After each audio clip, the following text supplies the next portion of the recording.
Good morning.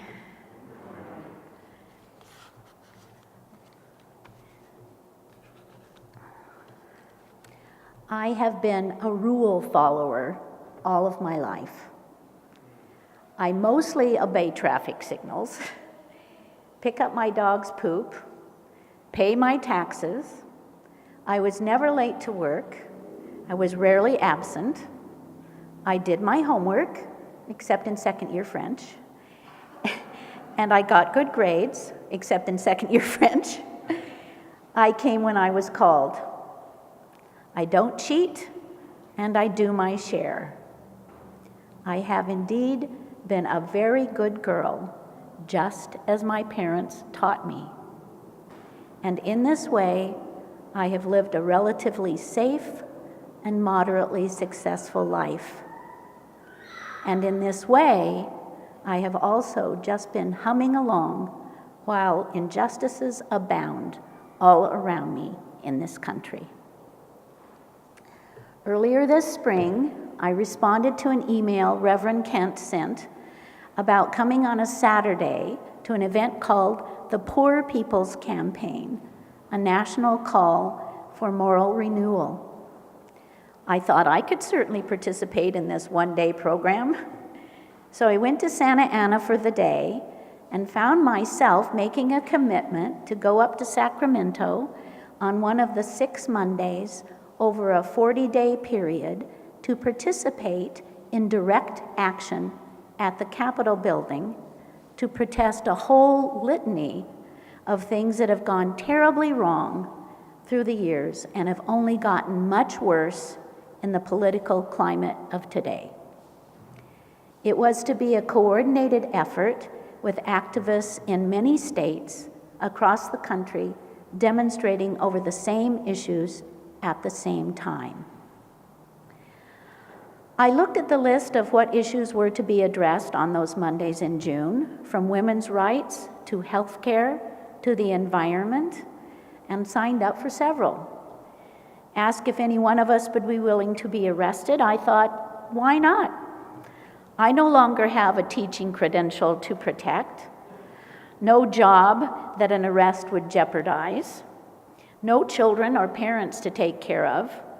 I was free to be locked up.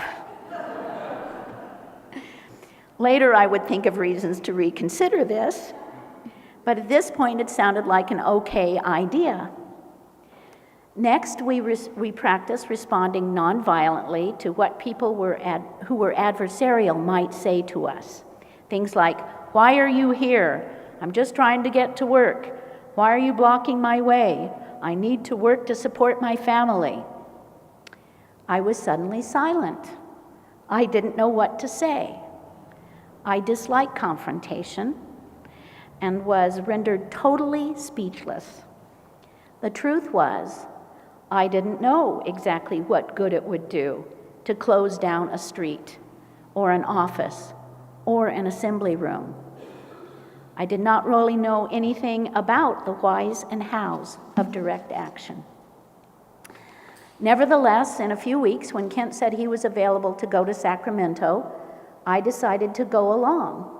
So Kent, Greg Klein, Angela Jansen, and their boxer Maggie, and I headed north after church on Sunday and stayed in an Airbnb that Greg had found.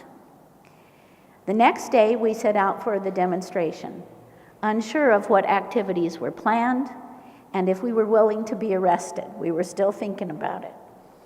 Our first stop was to support a group of indigenous people who were set up outside a corporate office which was profiting from exploitation of the land. There were speeches about fracking, which is legal, by the way, still in California, the lack of clean water and air, and the subsequent threat to the health of all people. There were prayers, there was singing. It was a small group, and the police were respectful and stayed at a distance. After that, we walked to the staging area at a church near the Capitol. When we saw that it would be a while before we would start our march, we went in pursuit of lunch, which was very nice, a fashionable restaurant, a little time out. Then we headed for the Capitol and the main event. Following the directions of the organizers, we went upstairs to the assembly room where the representatives were discussing health care. Angela, Greg, and Kent got in, but the door closed on me and others, and we couldn't enter. The demonstrators inside interrupted the meeting with singing until the chairperson declared the assembly closed. The representatives in their suits left, and the demonstration was foiled at this point. There were no arrests. So then we decamped to the rotunda of the Capitol building. The focus there was a giant statue of Christopher Columbus. This was to be the target, a monument to the white European dominance of the native peoples of the United States. It is protected by a velvet rope connected by stanchions about 3 feet around the perimeter. We started marching around it, singing songs and chanting. The organizers were young, and I recognized them from the workshop we had attended in Santa Ana. 2 in particular stood out. One was a young woman who, with a beautiful voice, led the singing, and she was indefatigable and went on for hours. Completely focused, but very polite and non-confrontational, although clearly committed. The other was a young man, solidly built with his whole family in attendance. He could not sing at all, though he tried. What impressed me about him was his calmness. This organizer, there was a weird guy there who had had sharp words with others in attendance, but this organizer engaged with him in calm and respectful conversation and didn't lose his cool. He was a young man who could talk to people, maintain his dignity, and manage difficult situations. Meanwhile, the men and women in suits who had business in the Capitol looked down on us from the balcony above, mostly smirking, impressing me with their obvious judgment that what we were doing was pointless, silly, ineffectual, and therefore useless. And this made me mad. Finally, in the last hour, with drums beating, those demonstrators who had volunteered to be arrested formed an inner circle around the statue and inserted themselves behind the velvet rope. When the police still held back from arresting them, they began to throw cloth banners over various parts of the statue, really just inciting the officers who had stationed themselves around the group.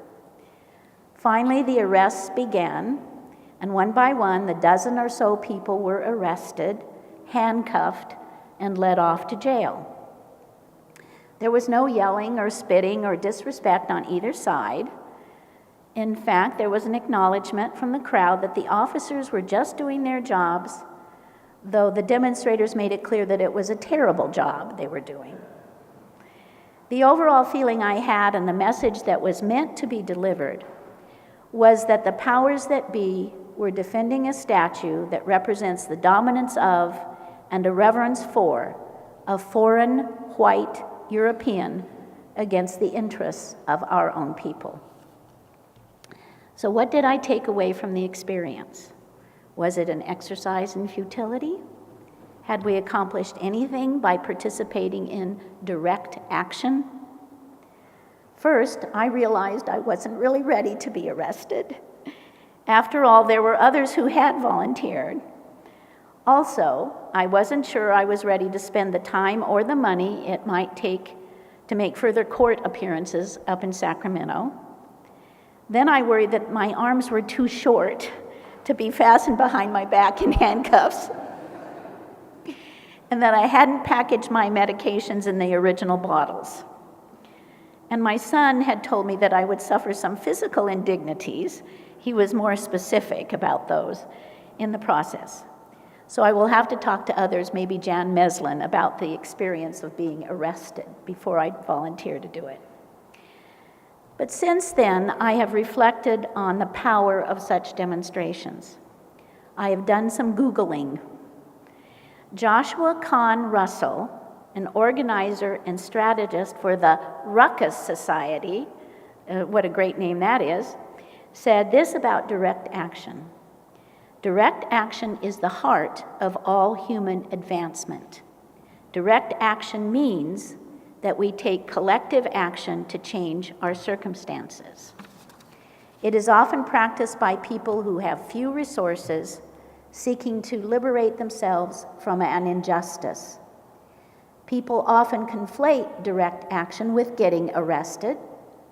While sometimes getting arrested can amplify your message, or it is strategically necessary to achieve your goal, it is not the point of direct action.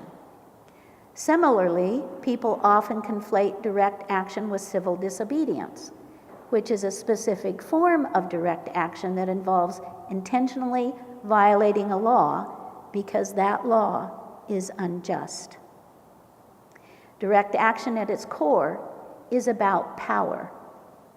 One way of thinking about power is that there are two kinds: organized money and organized people. We don't have billions of dollars to buy politicians and governments, but with direct action, organized people spend a different currency. We leverage our freedom, our comfort, our privilege, or our safety. And as we read just a few minutes ago, as Frederick Douglass said, power concedes nothing without a demand. So where have I been all this time? I look back on my life with some shame and embarrassment that I haven't been more aware, that I haven't noticed my privilege. In 1967, while Martin Luther King was envisioning and beginning the first Poor People's Campaign, yes, its first iteration was King's doing, I was newly married and thoroughly self-involved.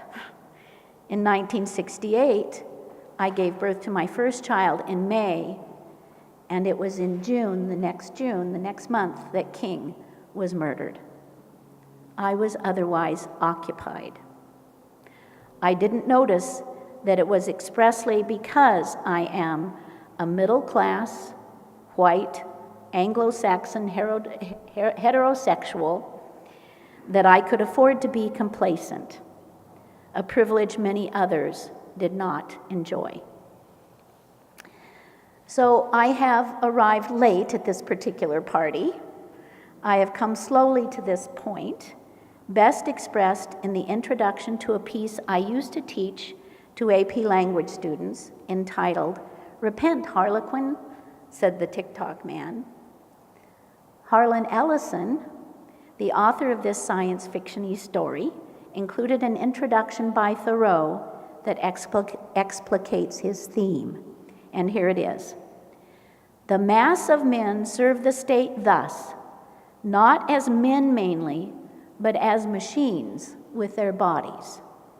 They are the standing army and the militia, jailers and constables. In most cases, there is no free exercise whatever of the judgment of the moral sense. But they put themselves on a level with wood and earth and stones. And wooden men can perhaps be manufactured that will serve the purpose as well. Such command no more respect than men of straw or a lump of dirt. They have the same worth only as horses and dogs. Yet such as these even are commonly esteemed good citizens. Others, as most legislators, politicians, lawyers, ministers, and office holders, serve the state chiefly with their heads, and as they rarely make any moral distinctions, they are as likely to serve the devil without intending it as God.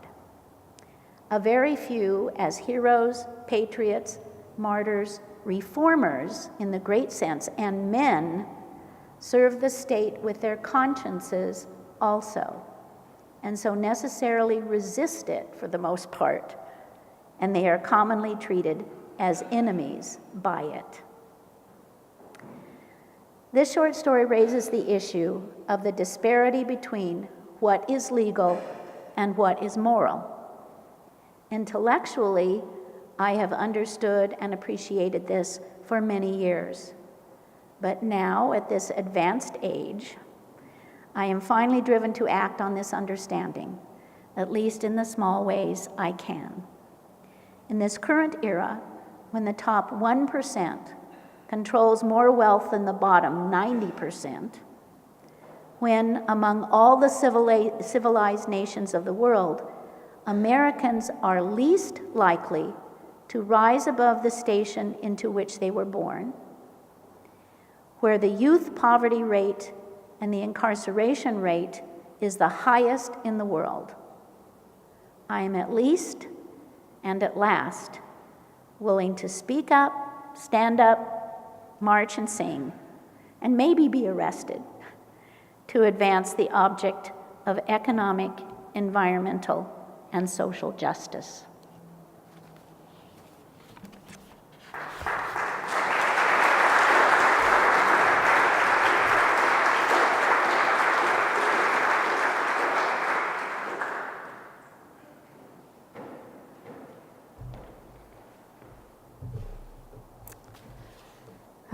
So good morning. My name is Peggy Thompson, and I was actually asked to share a little ancient history with you today and talk about my days as a student activist. I recall having a passion for justice almost from my first memories. Sticking up for the underdog on my elementary school playground came naturally to me. It didn't hurt that my mother was something of an activist herself and encouraged me to defend the rights of others. One day when I was 6, I recall she and I sitting together at our dining table, each writing a letter to the editor of our local newspaper in opposition to the death penalty. Mom's letter was obviously much more erudite than mine, but mine was the one that actually got published. And I was thrilled to see my name in print. I also recall a very early interest in politics and debating the merits of Adlai Stevenson versus Dwight Eisenhower on the playground of my school when I was 10 in 1956, the first of many elections I would be involved in. It was also around that same time that my parents and I left the local Presbyterian church and found our spiritual home with the UU congregation in Sacramento, where my youthful passion for justice found additional acceptance, support, and encouragement. My high school years during the early 60s coincided with the presidency of John F. Kennedy, whom I idolized, along with the entire Kennedy clan. JFK's assassination was the first real tragedy of my young life, and it resulted in the loss of some of my youthful innocence and naivete. The 1960s were a decade during which public protest was to become a way of life for me. I arrived at UC Berkeley, a newly minted freshman, at a time when it felt, to me at least, like it was the hub of everything important that was going on in the world. My very first semester, I was assigned to a fundraising activity by my dormitory, selling cotton candy in Sproul Plaza. During what turned out to be the very beginnings of the free speech movement, I was mesmerized by the eloquence, the passion, and the courage of the student leaders, and by their willingness to challenge authority. Sproul Plaza quickly became the center of my universe. Every day I would listen to speakers and observe and participate in demonstrations, and then return home to see our day's activities reported on the evening news. My upbringing, like Linda's, had been fairly conventional, and I had always also been an obedient child that lived by the rules. I think it was during this time and through these experiences that I began to gain confidence in my own powers of reasoning and the courage to be willing to go out on a limb and take an unpopular position. I was exposed for the first time to civil disobedience and the concept that sometimes breaking an unjust rule or law can be the most moral course of action. Among the various causes and movements I became involved in were the anti-apartheid movement in South Africa and the campaign to free Nelson Mandela, the protests and efforts to end the war in Vietnam, and save the redwoods. This last was during the 1966 California gubernatorial campaign, when then candidate Ronald Reagan famously opined, "If you've seen one redwood, you've seen them all." 1968 was the year that Martin Luther King, Robert Kennedy, and Harvey Milk all were assassinated. And after Bobby Kennedy's death, I volunteered on Eugene McCarthy's presidential campaign. In 1969, Berkeley's People's Park protests were the precipitating event that led Governor Reagan to send National Guard troops onto the Berkeley campus. I saw companies of military troops advancing toward students with fixed bayonets. National Guard helicopters flew overhead one afternoon, dispensing airborne tear gas that wafted over the entire campus, causing crying, sneezing, coughing, difficulty breathing, and painful watering eyes. One moving experience I will never forget is walking down Telegraph Avenue very early on the morning following what is still remembered as Bloody Thursday, when many young demonstrators had been brutally attacked by the police and one young man was killed. This morning, the empty street was littered with debris and spent tear gas canisters. Someone had turned their stereo speakers to face out an open second-floor window into the street and was blasting Joaquin Rodrigo's magnificent and powerful Concerto de Aranjuez, full blast.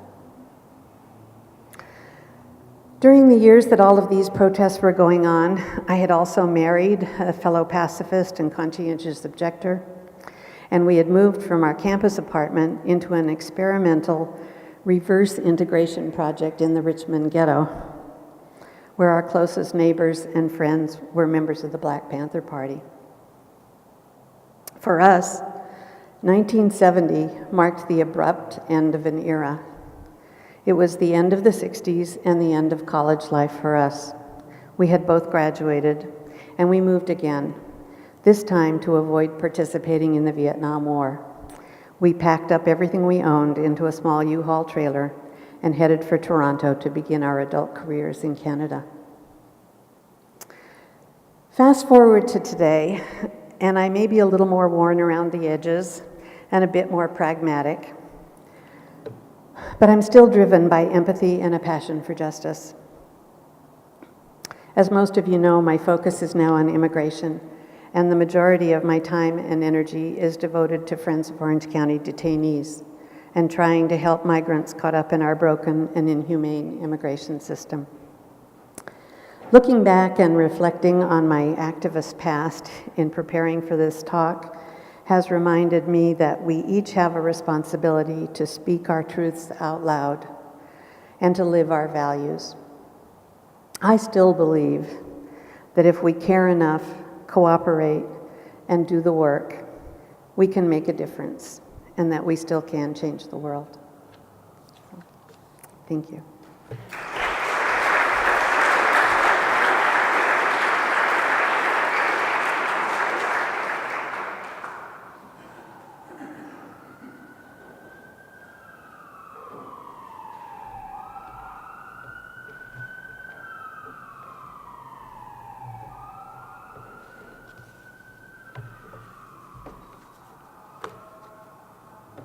Ladies and gentlemen, thank you very much.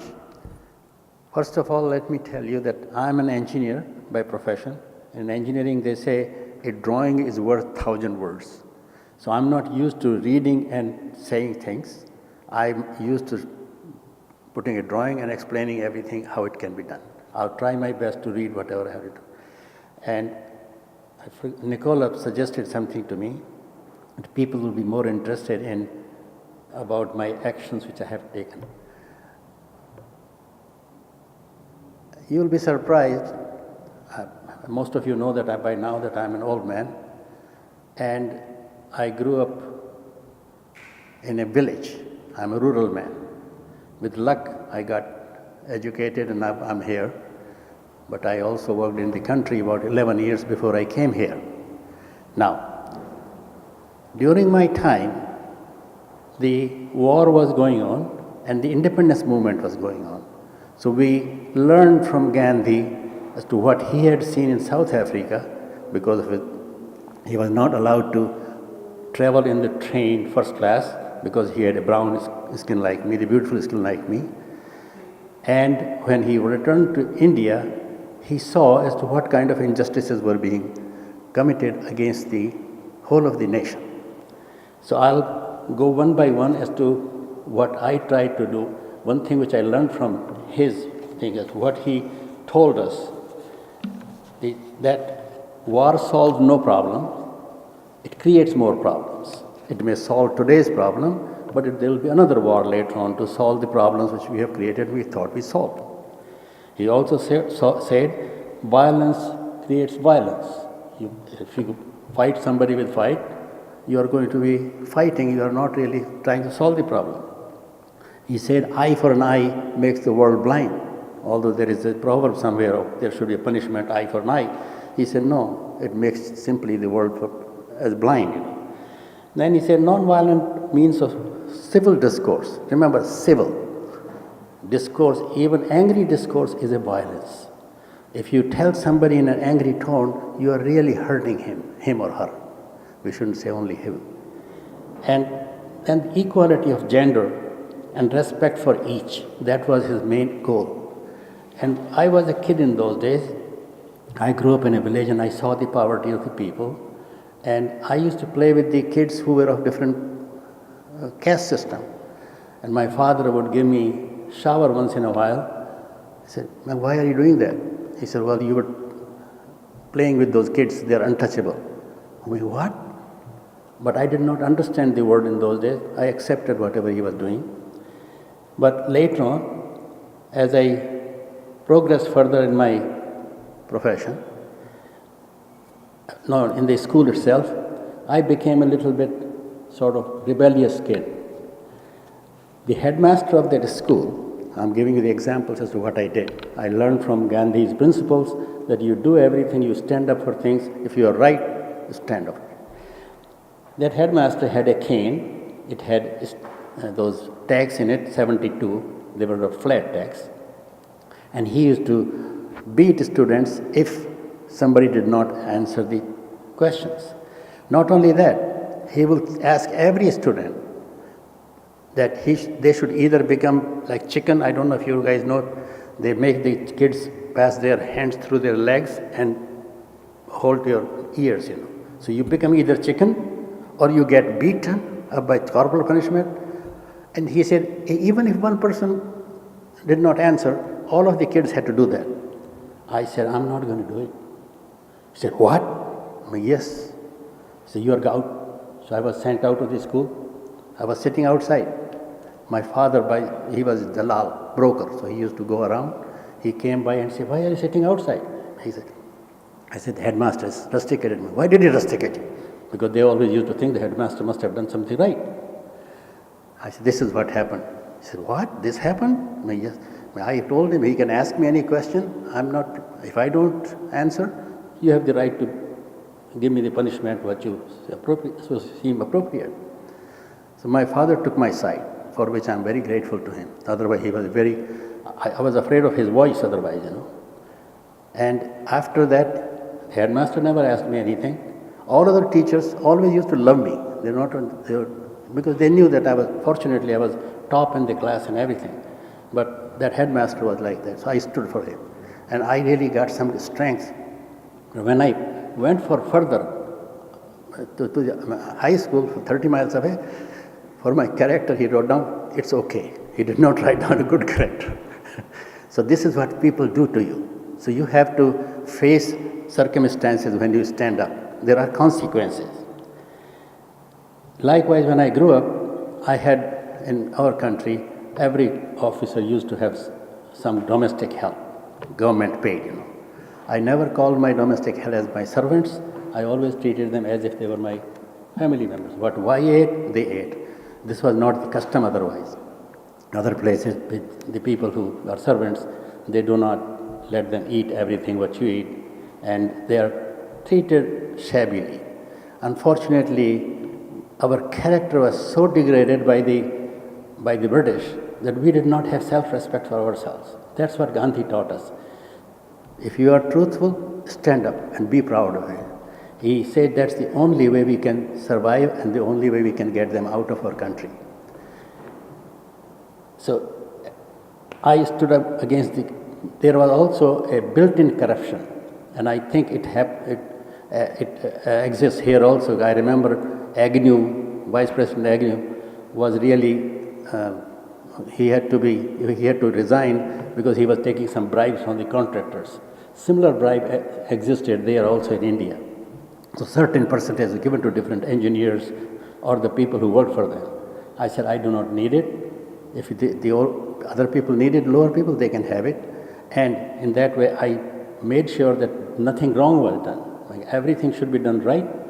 Even if it is done right, if you want to give me something, I do not need it. Give it to others, I don't care. I don't want to fight other people, but surely.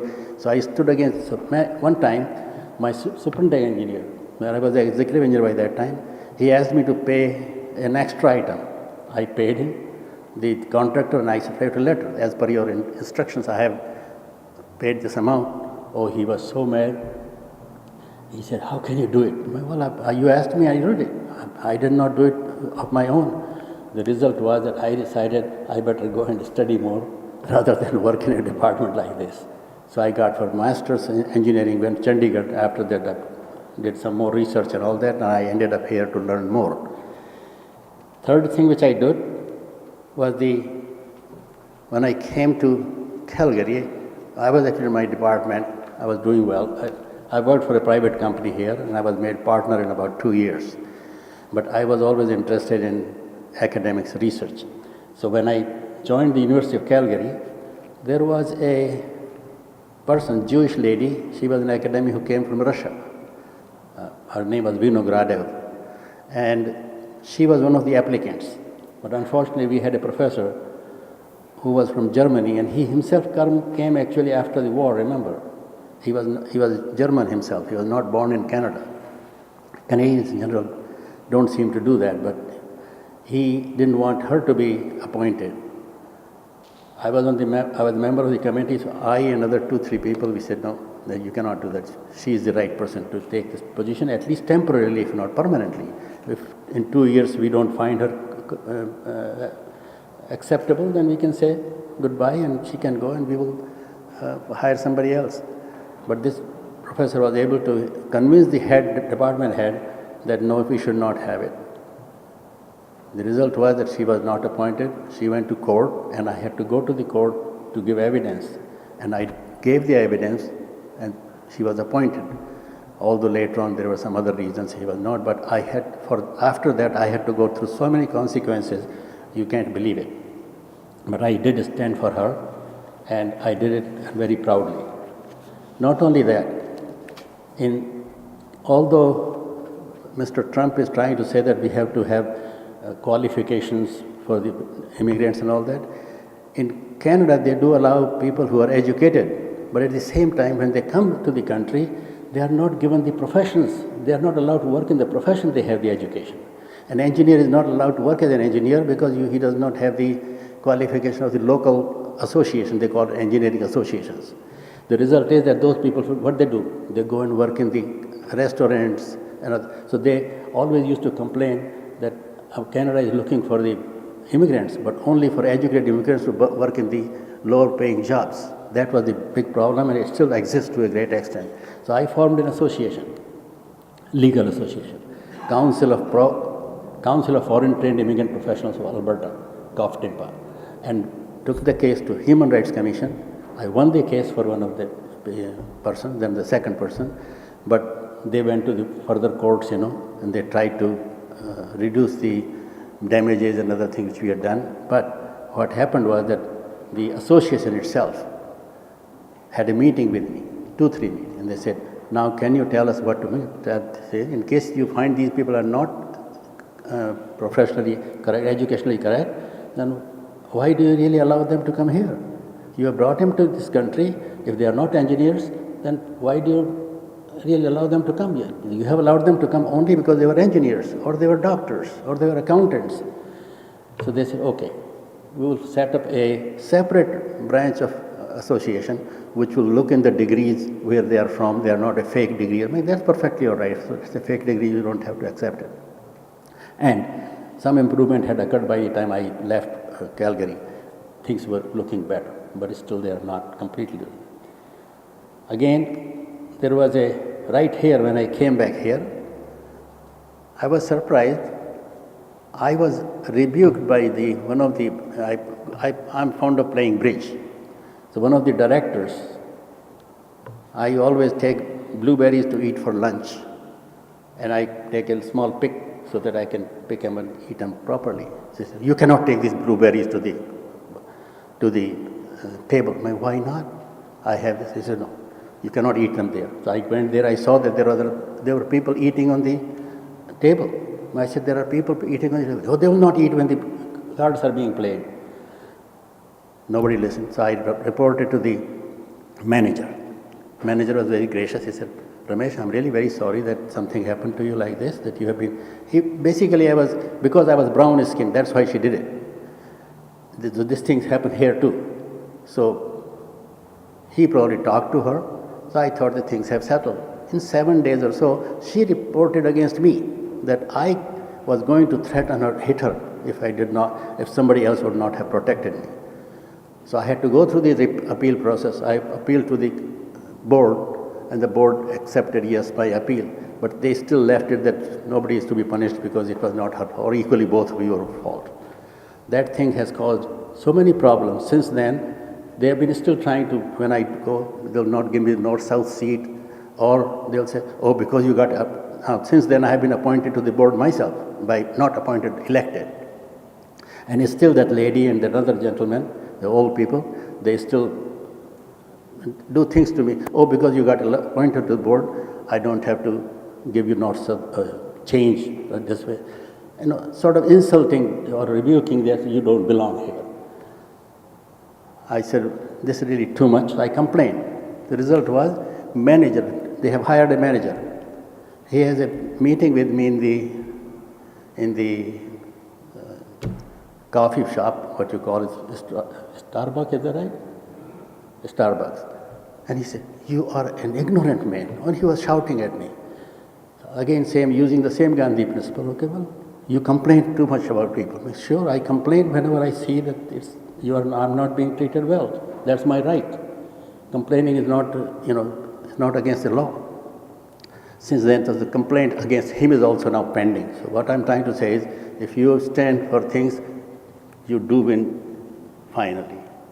People are going to try to oppose you, but if you stand, you are truthful, you will win in the end.